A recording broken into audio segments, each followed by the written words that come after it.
Vous écoutez un podcast de EJR Radio, la radio pour tous.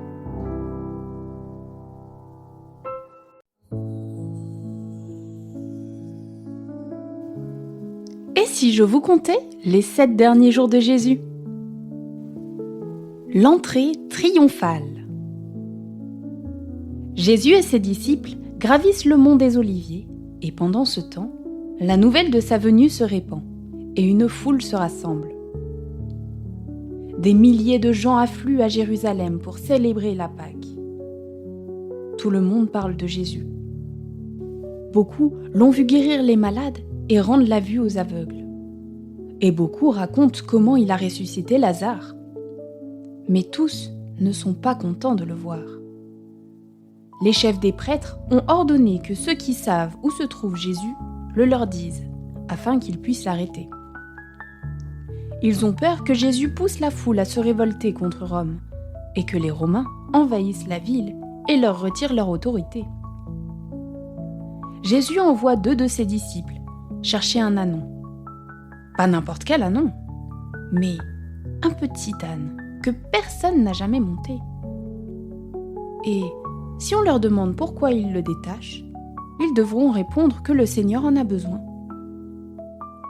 Les disciples font exactement ce que Jésus leur a dit, et ils lui amènent l'ânon. Ils étendent leur manteau sur son dos, et Jésus monte dessus, puis ils repartent pour Jérusalem.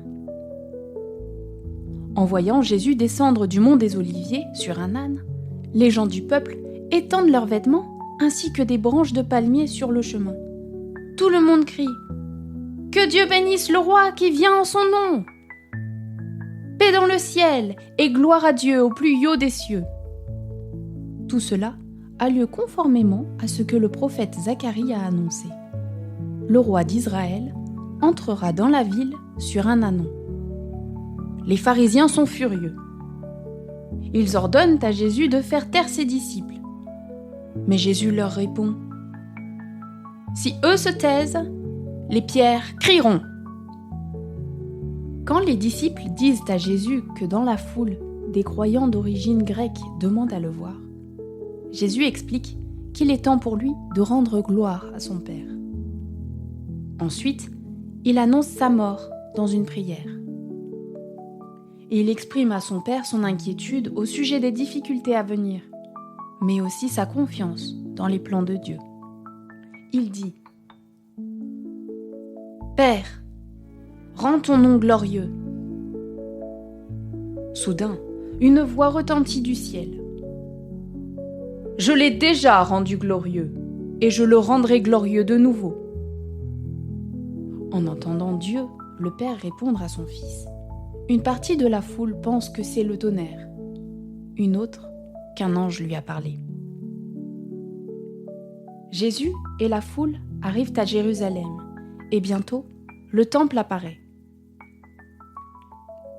En le voyant, Jésus se met à pleurer, parce que le peuple n'a pas compris qu'il est venu leur apporter la paix.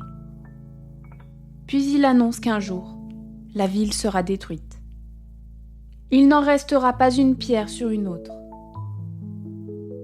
Cela arrivera parce que le peuple n'a pas cru que Jésus venait lui apporter la paix. Quand l'immense cortège entre dans Jérusalem, toute la ville est en effervescence.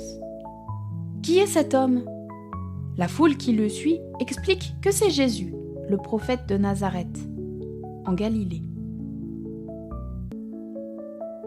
Le lendemain, Jésus retourne au temple. Là, il renverse les tables des changeurs d'argent. Si Jésus réagit ainsi, c'est parce que le temple est un endroit pour prier, pas pour vendre et pour voler. Dans le temple, des aveugles et des boiteux viennent à Jésus, et Jésus les guérit. Des enfants crient « Hosanna, fils de David !» ce qui veut dire « Hourra, notre roi est là !» En voyant cela, les chefs des prêtres et les maîtres de la loi entrent dans une terrible colère et se plaignent à Jésus. Mais Jésus leur rappelle que même les enfants et les bébés sont appelés à louer le Seigneur.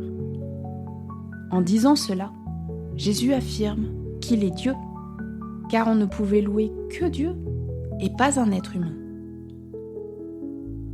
Le soir, il quitte Jérusalem pour passer la nuit à Béthanie.